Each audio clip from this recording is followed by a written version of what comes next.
Avec des pluies à travers la capitale, 28 degrés Celsius, c'est le temps qui fait exactement à Kinshasa, avec un faible risque de précipitation à 30% dans la matinée de demain. À travers Kinshasa, mesdames et messieurs, il est exactement 19h de Kinshasa, une heure de plus à l'est de la RDC. C'est l'heure de vous informer, mais bien avant, prenons les grands titres. Début des travaux de la troisième session du dialogue RDC-Union européenne ce jeudi 30 septembre à Kinshasa. Ouverture des sessions de septembre dans plusieurs organes délibérants dans les provinces de la RDC avec des fortunes diverses. Publication officielle des résultats de l'examen d'État ce jeudi 30 septembre par le ministre de l'EPST, enseignement primaire, secondaire et technique, le professeur Tony Mwaba.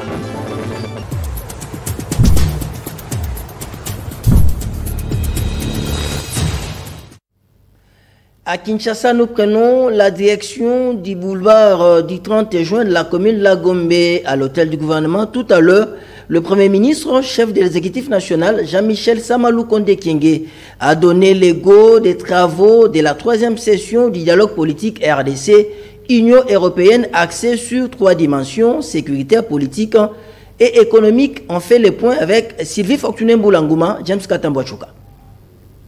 Kondé Kyenge a procédé ce jeudi 30 septembre 2021 à l'hôtel du gouvernement à l'ouverture de travaux de la troisième session du dialogue politique entre la République démocratique du Congo et le pays membre de l'Union européenne. C'était en présence du président du Sénat, du représentant de l'Union européenne en RDC, de membres du gouvernement congolais, des ambassadeurs et chefs des missions diplomatiques de pays membres de l'Union européenne ainsi que de plusieurs experts. Les travaux de ces dialogues devront porter sur 3 dimensions, à savoir la dimension gouvernance politique, économique et sécuritaire, la dimension environnement et gestion des ressources minières et non minières, et enfin la dimension développement humain. Dans son discours d'ouverture, le Premier ministre Samalou Kondé a commencé par saluer les efforts du président de la République, Félix Antoine Tshisekedi Tshilombo, dans la normalisation de la vie politique et diplomatique de la RDC. Me donne l'opportunité d'apprécier à sa juste valeur les efforts entrepris par son Excellence, Monsieur le Président de la République démocratique du Congo, chef de l'État, Félix Antoine Tshisekedi Tshilombo, président en exercice de l'Union africaine, en vue de la normalisation de la vie politique et diplomatique de notre pays.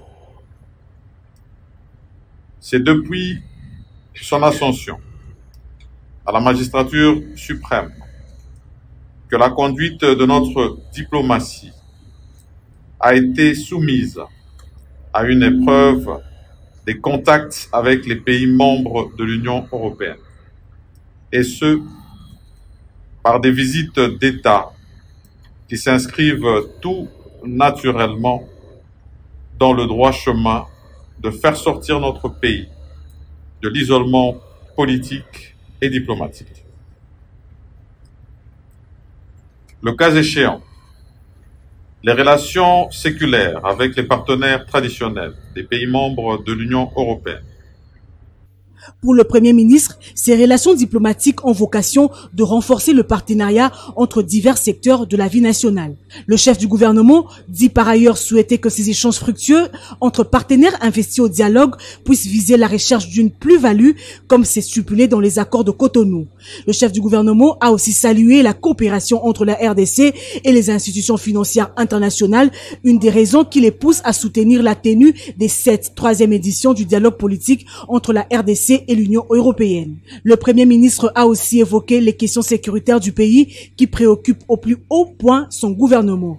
Enfin, Samalou Condé a bouclé son speech par un appel aux investissements de pays membres de l'Union européenne dans les différents secteurs de la vie nationale.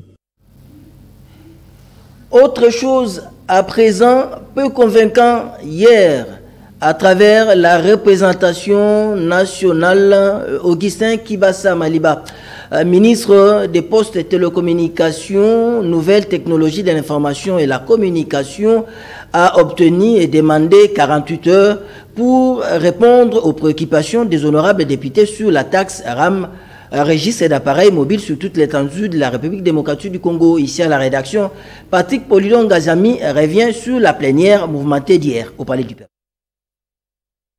À travers la question orale avec débat adressé au ministre des Postes, Télécommunications et Nouvelles Technologies de l'Information et de la Communication sur la taxe RAM, l'initiateur, le député national Claude Missari Mugomberoa, a voulu savoir notamment le nombre d'utilisateurs d'appareils mobiles réellement identifiés ces 6 derniers mois, le bilan que le ministre tire de la mise en œuvre de cette taxe et la motivation réelle de l'érection d'une nouvelle taxe.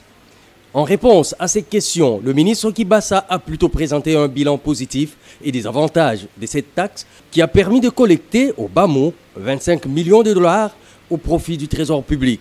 Une démarche battue en brèche par les élus dont l'argumentaire peut être résumé en une charge en règle contre l'initiative du ministre.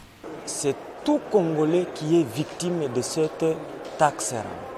C'était une question à travers cette plénière que le ministre, d'ailleurs une occasion en or qu'on a donnée au ministre pour qu'il puisse donner des éclaircissements sincères au peuple congolais, des explications sérieuses par rapport à la perception illégale de la taxe RAM. Malheureusement, je suis déçu, comme tous les autres collègues, le ministre n'a pas su convaincre l'auguste assemblée.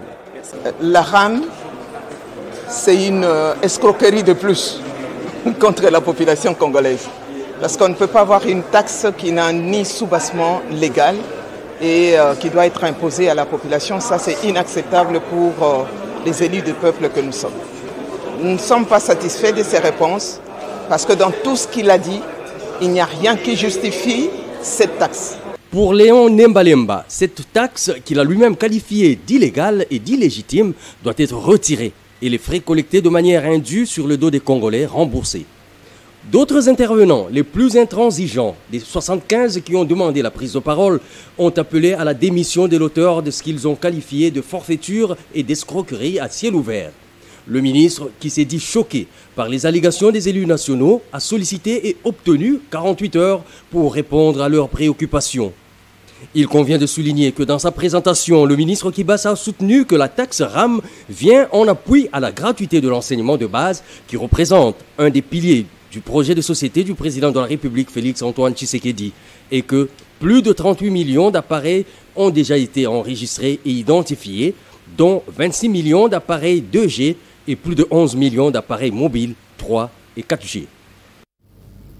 Voilà, parlons éducation nationale avec la publication des résultats de l'examen d'État session 2020-2021 tout à l'heure dans son cabinet de travail dans la commune de La Gombe. Le professeur Tony Mwaba, ministre de l'Éducation nationale, l'enseignement primaire, secondaire et technique, a procédé le jeudi 30 septembre 2021 au lancement de la publication des résultats de l'examen d'État 2020-2021.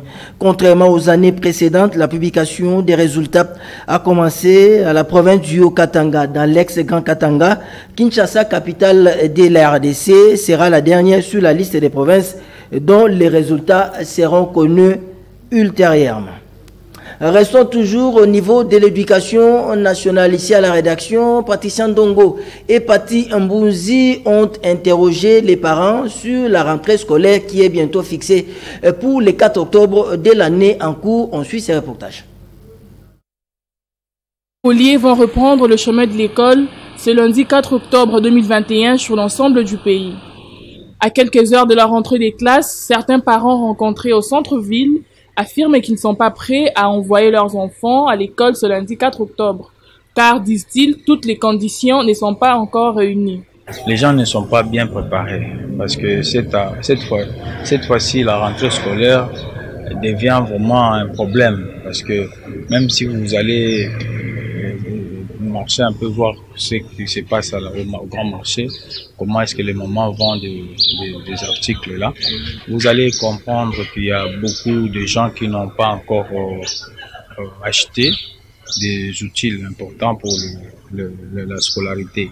Bien sûr, surtout le point là de la gratuité, là, c'est comme si vous m'avez touché, vous m'avez dérangé. Moi, je ne peux pas... Je suis contre aussi, s'il vous plaît, je suis contre ces gens-là qui contestent la rentrée, la scolarité et la gratuité du président de la République. Parce que cette histoire n'a pas existé au Congo. C'était comme des slogans. Mais aujourd'hui, c'est vraiment une réalité. Parce que moi, j'ai 3 enfants. Et aujourd'hui, là, je me retrouve quand même à économiser des petites choses par rapport à la situation. Donc, je suis pour cette gratuité.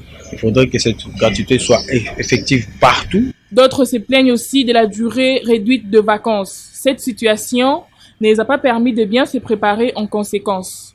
Il faut dire que la rentrée scolaire va intervenir dans un contexte aussi particulier, marqué par la pandémie du coronavirus. Parlons de nous au niveau de la chaîne de référence Antenne A. Après avoir passé 30 jours de stage académique, les stagiaires de 3e graduat de l'Institut facultaire des sciences de l'information et la communication, IFASIC en sigle, ont clôturé cet exercice par une cérémonie de revoir le mercredi 29 septembre 2019 au sein de la rédaction d'Antenne A. Les reportages. Après un mois de stage académique au sein de la chaîne de télévision Antenne A, les étudiants de l'Institut facultaire des sciences de l'information et de la communication, IFASIC, vont devoir regagner leur alma mater pour rendre compte. Mais avant de quitter la rédaction qui les a accueillis dans le cadre de cette exigence académique, ils ont tenu à marquer d'une empreinte indélébile leur passage au sein de la première chaîne des télévisions privées en RDC. En offrant un cocktail aux journalistes, opérateurs de prise de vue et monteurs qui les ont aidés et accompagnés durant leur période d'apprentissage. Un moment pathétique, de par le geste de gratitude posé notamment à l'endroit de leur encadreur et du chef des services des informations. Nous mettons faire notre stage, nous terminons, et pour cela, on n'a pas voulu partir comme nous sommes venus, parce que scientifiquement et professionnellement, nous avons gagné beaucoup de choses ici. On a été bien formés malgré un peu de temps. On a trouvé des gens qui ont été aimables avec nous, qui ont été modestes, intelligents et aussi très professionnels. Et pour cela, nous vous disons merci du fond du cœur au nom de toute l'équipe. À l'IFASIC, c'était beaucoup plus la théorie. Ici, c'est beaucoup plus la pratique. Par exemple, il y a le reportage. À l'IFASIC, je peux dire que je n'ai pas fait le reportage. Mais ici, j'ai réalisé plus de 5 reportages. Et maintenant, là, je peux dire que je suis capable.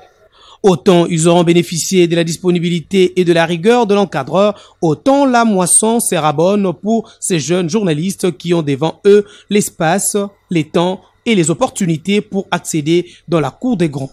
En tout cas, ils ont la bénédiction du chef des services des informations d'Antenne A. Je vous souhaite en tout cas au nom de toute la rédaction, bonne chance pour la suite de vos études. Et pour ceux qui embrasseront ces métiers, en tout cas, il faut dire que c'est le plus beau métier du monde. On a l'attitude de croiser des chefs de l'État, des cordonniers, des sentinelles. Donc, on peut croiser tout le monde. Bon enfant, journalistes professionnels en formation, ont grignoté et partagé un verre d'amitié, question de joindre l'agréable à l'utile. Tout est bien qui finit bien. Voilà, vous l'avez compris, ce reportage a connu la touche rédactionnelle de Guilain Kaponda qui faisait partie bien sûr des groupes de stagiaires qui ont effectué 30 jours ici au niveau de la rédaction d'Antenne A. Autre chose à présent, la représentante de la coordinatrice de l'Agence pour la prévention et contre la traite des personnes en République démocratique du Congo a procédé à la clôture de la session des formations des acteurs des premières lignes contre la traite des personnes. C'était à Kolwezi, dans la province de Lualaba. Durant 3 jours, magistrats, officiers de police et avocats ont été sensibilisés sur l'identification de cette infraction et surtout les éléments constitutifs de cette infraction. On suit ce reportage avec José Moussangana. L'Agence pour la prévention et lutte contre la traite des personnes poursuit sa sensibilisation à Kolwezi dans la province de Lualaba. Durant 3 jours, les acteurs de première ligne, notamment les magistrats, les officiers de la police judiciaire, les avocats et bien d'autres, ont été sensibilisés sur les éléments constitutifs de l'infraction de la traite des personnes humaines et les indicateurs relatifs à l'identification de victimes. Rayonnés par les connaissances acquises, les participants ont exprimé leur satisfaction. La représentante de la coordonnatrice de l'appel TP, Madame Sabrina Bakongola, a clôturé ses assises en saluant cette initiative du chef de l'État. Son Excellence, Monsieur le Président de la République, chef de l'État, Félix Antoine Tshisekedi Tshilombo, qui, à travers l'Agence pour la prévention et la lutte contre la traite des personnes, APLTP en sigle, a rendu possible avec son cabinet la réalisation de cette session de formation qui s'inscrit sans nul doute dans le cadre de sa vision qui prend un état de droit dans notre pays. Et à la coordination de l'APLTP, ici représentée, pour ces initiatives relatives à la traite des personnes.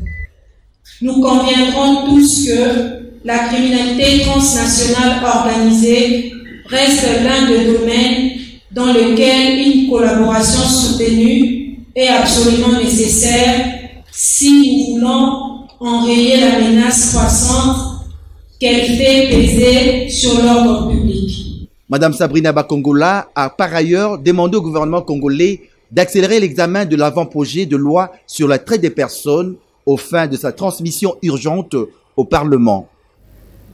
De Kinshasa, prenons l'envol direction la province de l'Équateur, plus exactement dans sa capitale, la ville d'Mbandaka, avec la rentrée parlementaire, confusion et imbroglio autour de la plénière portant sur l'ouverture de la session de septembre, session dite budgétaire. Le bureau définitif a tout simplement décidé de délocaliser cette reprise de la session parlementaire suite à l'intervention des policiers et militaires. On prend cette information avec Sylvie Fortuné-Boulangoma. Confusion autour de l'Assemblée provinciale de l'Équateur ce jeudi 30 septembre 2021. Prévu pour ouvrir sa porte en vue de procéder à l'ouverture de la session parlementaire essentiellement budgétaire, l'organe délibérant de la province n'a pas siégé.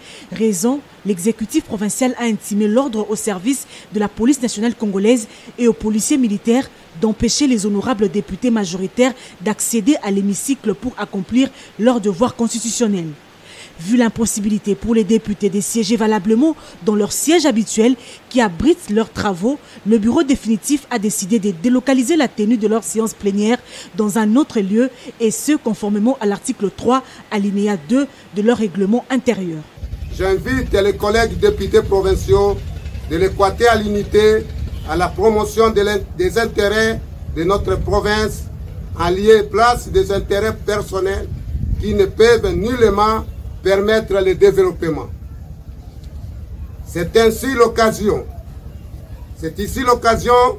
de rappeler à tout un chacun des prescrits des articles 14 de la loi numéro 08/012 du 31 juillet 2008 portant principes fondamentaux relatifs à la libre administration des provinces. Nous devons barrer la route avec autorité. Nous devons enlever les changements. À qui profitent donc ces bras de fer entre Bobo locaux et l'organe délibérant? Certes pas à la population. Il revient donc au vice-premier ministre et ministre de l'Intérieur, Daniel Asselo, de saisir la balle au bond pour mettre fin à cette crise institutionnelle qui mine le développement de la province de l'Équateur en usant des textes légaux et réglementaires qui régissent les provinces. Contrairement à Mbandaka, chef de la province de l'Équateur, la rentrée parlementaire a bel et bien eu lieu à Kananga Malangi, capitale de la province du Kasaï. centrale sous la bénédiction du président de l'organe délibérant, M. Patrice Aimé Sessanga, qui inscrit cette rentrée parlementaire sous les signes de la réconciliation et du pardon suite aux échauffourées survenues lors de la dernière session parlementaire. Cette session, bien sûr, a connu la présence de plusieurs officiels. On prend l'information avec notre permanent sur place, Ben Brian Minga.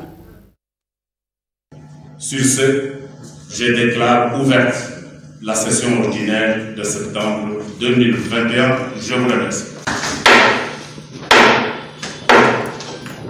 C'est une session essentiellement budgétaire, placée sous les signes des pardons entre les députés provinciaux du Kasaï central, après une agitation observée au sein de cet organe délibérant. À la fin de la session de mars 2021, le chef de l'organe délibérant du Kasaï central a au devant de plusieurs officiels, notamment le représentant du gouverneur Aïe, le membre du conseil de sécurité provincial, les élus nationaux et tant d'autres, invité ses pairs à la réconciliation pour ensemble œuvrer pour le bien-être de la population du Kasaï central. J'ai pardonné à tout le monde, aux collègues, aux journalistes, aux commentateurs, à quiconque d'autre qui m'aurait offensé d'une façon ou d'une autre, en dignité ou en honneur. Soyez-en sincèrement rassurés, j'ai, pour suivre l'exemple du Christ, tourné la page. Pour Marcel Chipepele, président de la commission ECOFIN, a salué les discours rassembleurs du chef de l'organe délibérant et a par la même occasion promis à la population centrale-kassaïenne un budget répondra à ses attentes dans sa qualité du président de l'ECOFIN. Nous avons tous suivi le discours du président de l'Assemblée provinciale. Certes, c'est une session ordinaire, mais qui est essentiellement budgétaire. Dans son discours, le président a invité, cette fois-ci, puisque vous rappelez qu'en 2020, il y a eu beaucoup de difficultés avec l'actuel gouvernement intérimaire. Nous avons été invités récemment au lancement de la conférence budgétaire. Donc, nous estimons qu'au niveau de l'exécutif, ils sont déjà très avancés et j'ose croire que le budget sera déposé à temps. Présent dans la salle, le député national Bidjep a de son côté salué la sagesse du chef de l'organe délibérant du Kasaï central à travers son discours de la réconciliation. Je félicite d'abord le président de l'Assemblée provinciale qui a fait un discours chrétien. Un discours chrétien où il y a le pardon. Il a demandé à ceux qui ont été blessés pour que le Kasaï central puisse décoller mieux, il faut vraiment se pardonner. Signalons que cette session a été sanctionnée par la présentation des civilités des officiels au bureau de l'Assemblée provinciale.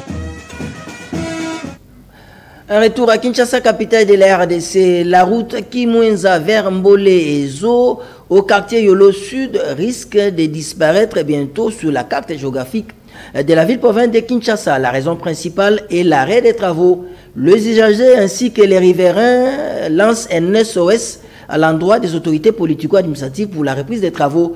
L'essentiel de cette information nous est livré par Patrick Borel Moukendi Mouadjanvita sous les images de Patimbouzi.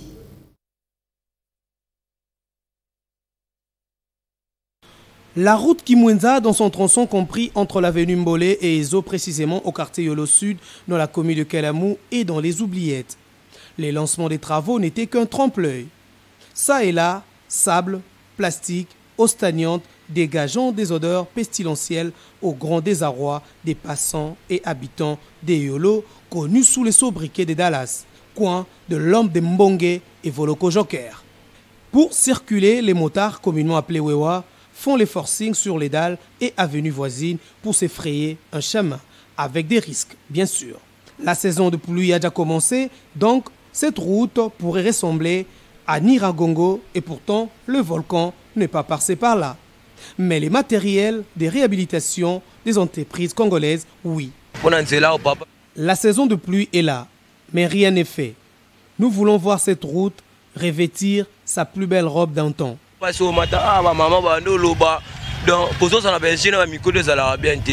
Dans tout ça, c'est la population qui en souffre. Avec les délabrements, cette route, tout est devenu en mode stop. La population demande une chose, sa réhabilitation qui va permettre une bonne circulation.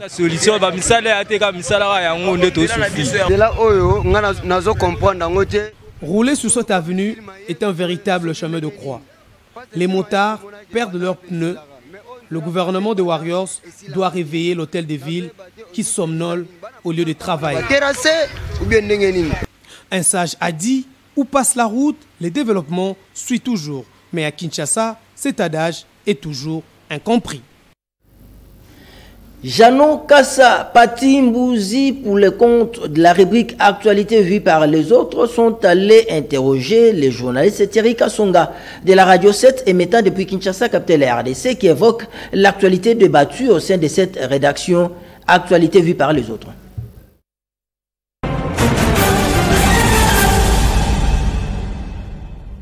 Actuellement, en République démocratique du Congo, la question tourne autour du RAM qui fait polémique autour donc à l'Assemblée nationale où les élus du peuple n'ont pas accepté les explications, les préoccupations ou ce que le ministre en charge de Pétentique a donné comme réponse.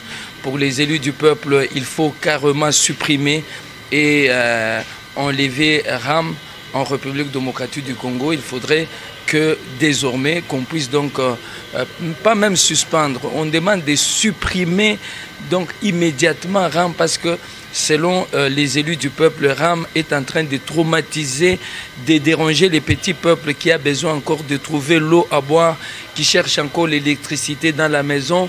Mais au-delà de cette question, on a vu dans la salle le député Léon Nimbalimba qui a demandé à d'autres élus nationaux d'accepter d'enlever leur signature de la pétition qui attaquait Mbosso Kodia Pwanga Christophe, qui est le président de l'Assemblée nationale, parce qu'il y avait déjà une pétition en cours pour le faire tomber ou le faire partir du perchoir de l'Assemblée nationale. Avec notre partenaire de tous les soirs, The Voice of America, la voix de l'Amérique, nous allons scripter l'actualité en Afrique en 60 secondes.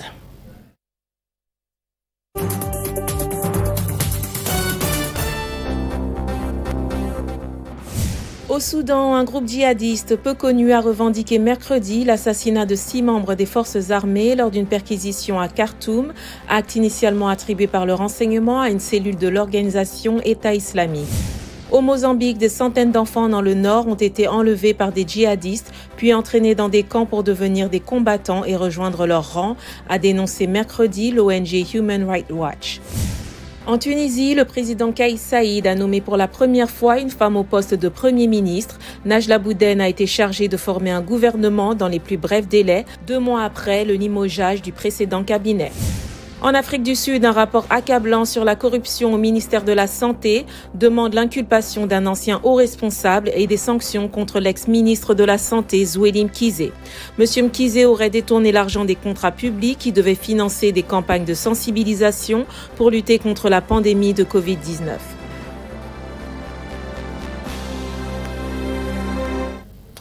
Faisons un petit tour dans les rayons et bacs de la capitale pour lire les parutions de ce jeudi 30 septembre 2021.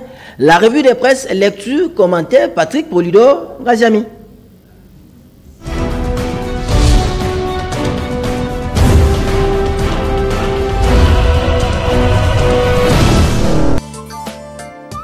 Dans leur colonne, les journaux parus ce jeudi 30 septembre sont largement revenus sur la plénière mouvementée d'hier mercredi à l'Assemblée nationale, selon les propres termes de Forum des As.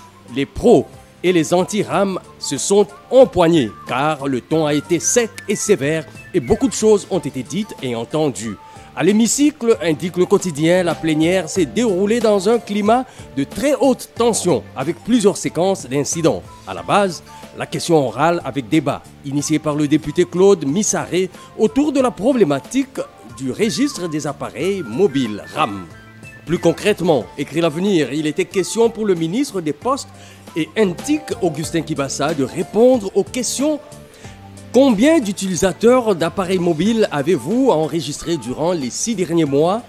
Quel est le bilan actuel de la mise en place du système CEIR en RDC? Pourquoi un simple enregistrement peut-il être transformé en une taxe qui vienne alourdir la charge de l'utilisateur des téléphones mobiles? Et la mission de la taxe RAM est-elle aussi de contribuer à la maximisation des recettes publiques? Et le journal rapporte qu'il a subi des tirs croisés d'un auditoire rempli d'a priori pas disposé à l'écouter. Augustin Kibassa s'est retrouvé en grande difficulté. En effet, indique la référence plus, malgré les explications données, les députés n'ont visiblement pas été convaincus. Toutes les explications avancées par le ministre n'ont pas été convaincantes au vu des maigres résultats enregistrés par le RAM à ce jour en termes d'appareils mobiles volés qui auraient été bloqués ou récupérés par le RAM. Résultat, avec la tempête des tropiques, la suppression de cette taxe a été recommandée par la majorité des députés nationaux intervenus lors de la séance plénière. Par ailleurs, a indiqué le député Hardy Ngobé, élu de Bassam, toutes les personnes qui seront identifiées par la mission d'enquête parlementaire qui sera mise sur pied comme impliquées dans cette sorte d'escroquerie d'État seront poursuivies et obligées de restituer les fonds empochés. Conformément aux dispositions réglementaires de l'Assemblée nationale, fait savoir Elaïs Hebdo, le ministre Kibassa a sollicité et obtenu 48 heures pour répondre aux préoccupations des députés sur la taxe RAM. Il a donc 48 heures pour convaincre, renseigne à travers sa manchette La Prospérité. Et pendant que les finalistes des humanités attendent la proclamation des résultats de l'examen d'État, renseigne Forum des As, un tout autre verdict est tombé hier, celui de la MONUSCO qui juge le bilan de l'état de siège de mitigé. Que faire alors? Faut-il le requalifier ou imaginer une réponse régionale qui verrait les FARDC, la MONUSCO et les armées de la sous-région et même de la SADC coalisées? S'interroge le quotidien. En attendant de trouver la réponse à ces questions, un autre problème à résoudre, c'est la rentrée scolaire que l'objectif trouve déjà hypothétique eu égard aux revendications des enseignants. Le gouvernement doit assumer sa responsabilité et le ministre Tony Mwaba est mis à rude épreuve, estime le bi-hebdomadaire.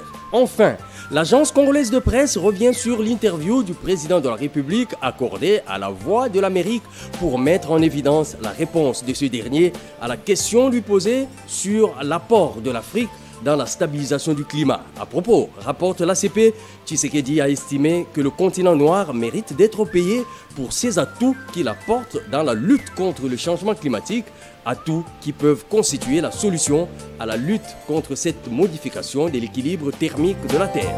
Bonsoir.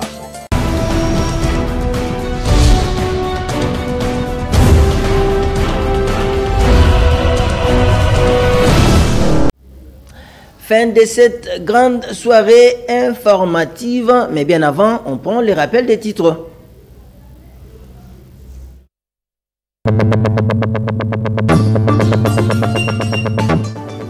Début des travaux de la 3e session du dialogue RDC-Union européenne, c'est jeudi 30 septembre à Kinshasa.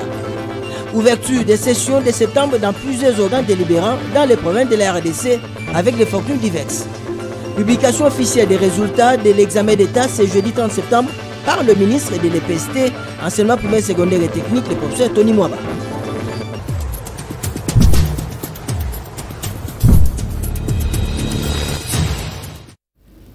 Ça n'est pratiquement fini pour cette session d'information de ce jeudi 30 septembre 2021. Depuis Kinshasa, capitale de la RDC, nous nous omettons. Exceptionnel merci à Sylvie Fortuné Mboula, qui était chef d'édition de cette grande édition de la soirée. Les plaisirs étaient pour moi de vous partager cet excellent moment. L'actualité reste en continu sur nos antennes. Demain, matinalement, vous allez retrouver Patrick Borel Moukeni Bonavite à 7h30 minutes.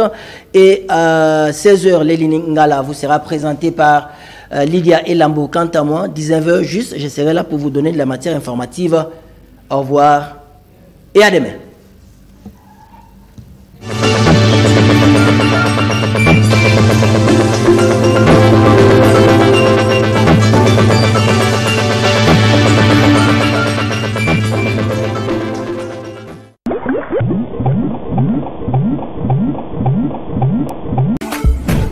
Vous êtes finaliste? Vous rêvez de réussir et d'obtenir de bons résultats? Aujourd'hui, c'est possible d'associer votre volonté de réussir à Vodacom. Vodacom, le pionnier de l'éducation inclusive en RDC.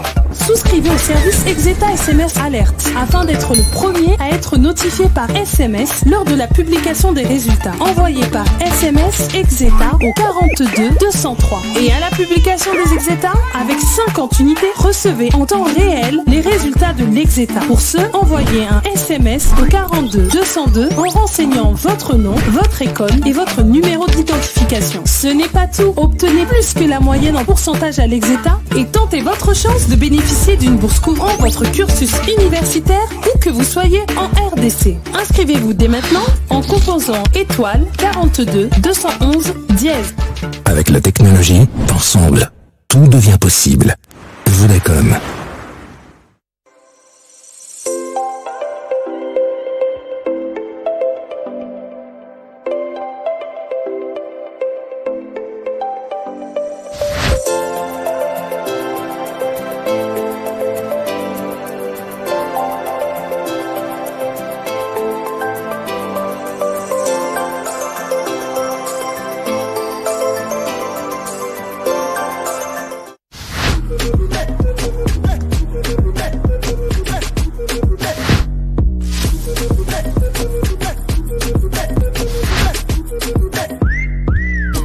Cantine, Bakissa 4 boules.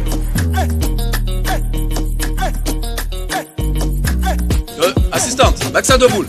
Aïda, bana basi bazo commander fufu pour les cannibales. Mais la simbi loin. Aja. Aja, bouillon culinaire, Soukanelengi. Otier. Oyoki Sango, chez RTL, Tozo doublé ma solo. Basculez sur la vraie 4G de RTL dès maintenant sur votre nouveau smartphone et recevez le double de vos activations. Pendant 3 mois, à chacune de vos activations de forfait internet de 7 jours ou de 30 jours, RTL vous offre 100% de bonus automatique. Mamae, otier. Veut dire Tozo doublé forfait naïo. Le